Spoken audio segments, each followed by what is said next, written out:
ito lang sasabihin ko sa inyo lahat. Pag nagpalit ng administrasyon, magbabago rin yung statement nyo. Huwag nyo kasing iisipin na yung mga nakapwesto ngayon ay habang buhay nakaupo dyan.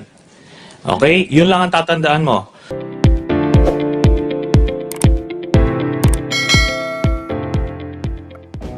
Paano mo na-contact si Mr. Dayan?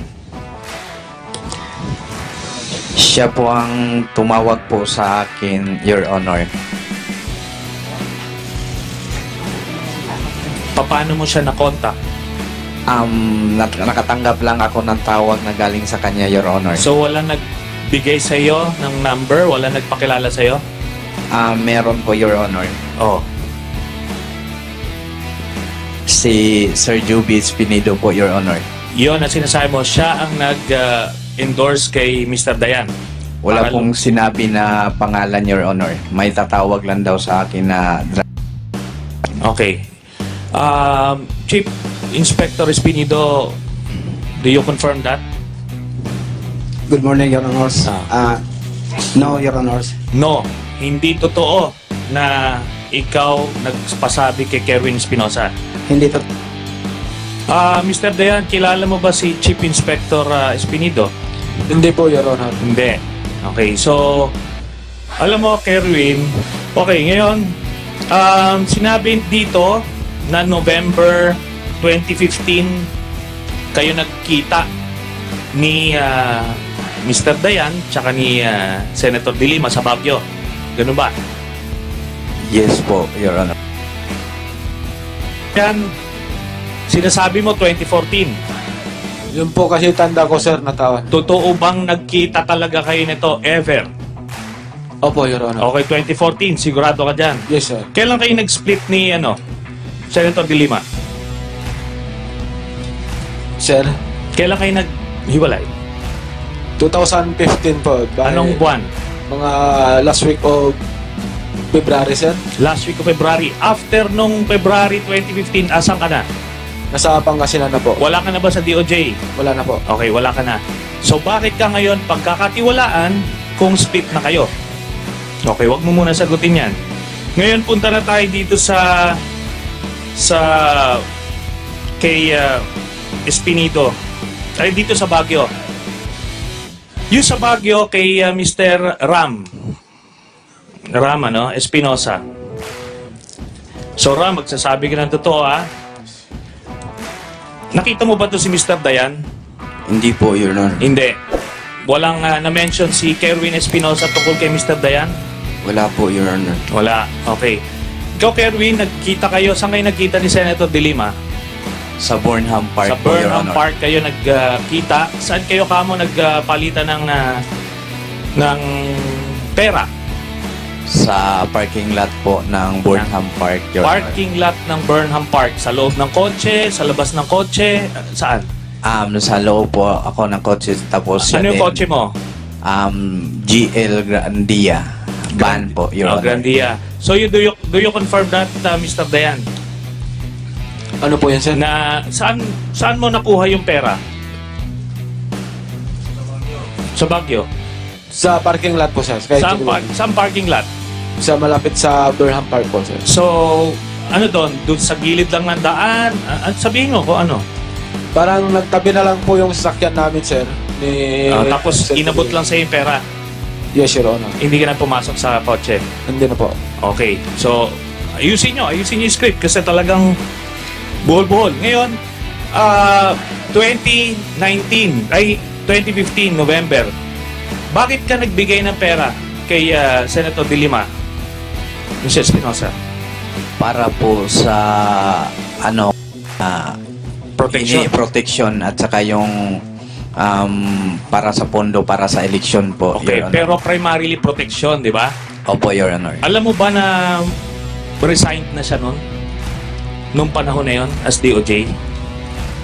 Wala po akong Hindi mo alam? Your Honor. Okay. Paano ka po proteksyonan hindi na sekretary ng DOJ si Senator De Lima? Di ba?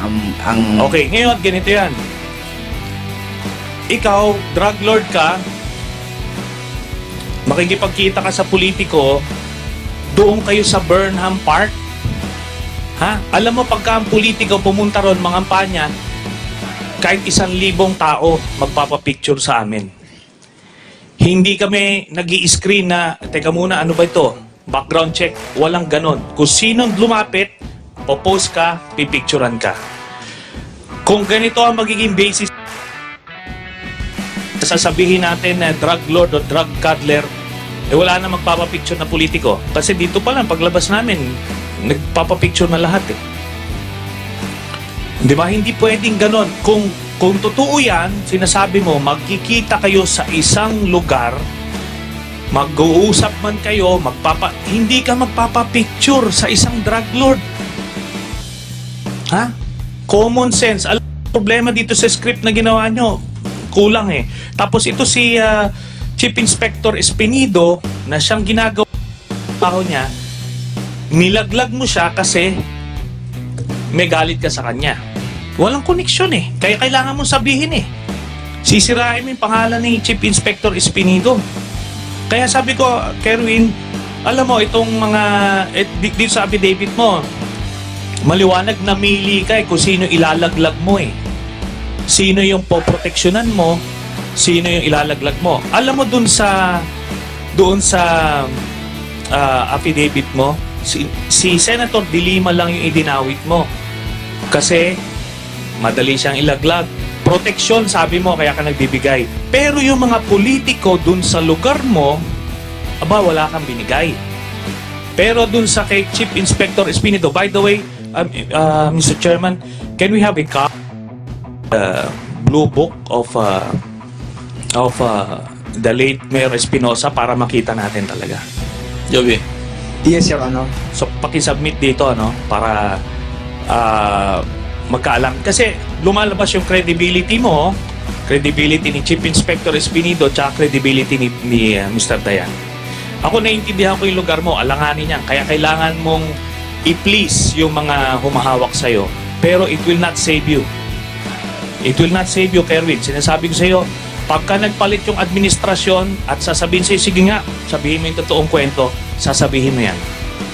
Di ba, Kerwin? Sinabi ko lang po yung totoo, Your Honor. Okay, kasi nandito na po ako, yung buhay ko.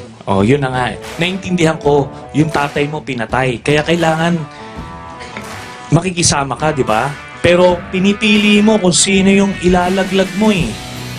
Marami kang hindi sinabi doon.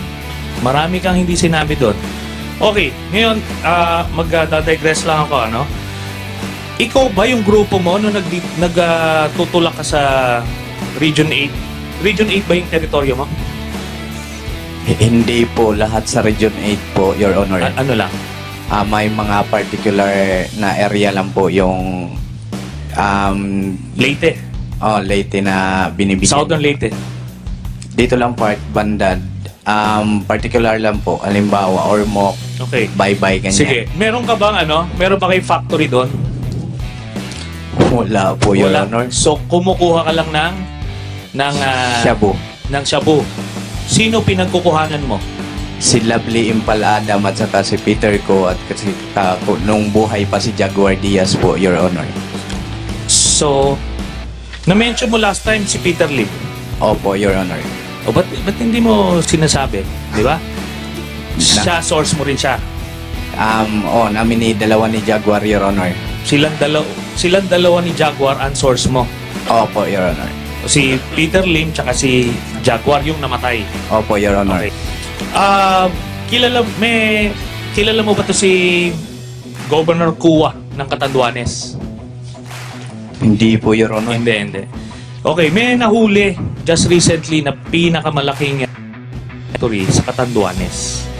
Ito yung kaya ko dinadoubt din yung sincerity nitong drug war na ito. Dahil yung mga malalaking drug lords na pinapangalanan hanggang ngayon untouched. Hindi ginagalaw, hindi iniimbestigahan. So may nahuli dyan under the care nito ni Governor Kua at nung Birac Mayor Lainez. Sila ang nagsusupply. Grabe yung supply nila. Hindi nga na may mention even ni President Duterte. Ngayon, ito kasi si Kerwin, sa tingin ko rito, ano ka lang eh, distributor ka lang eh. Di ba? Masabi mo bang ano ka? Yes po, Your Honor.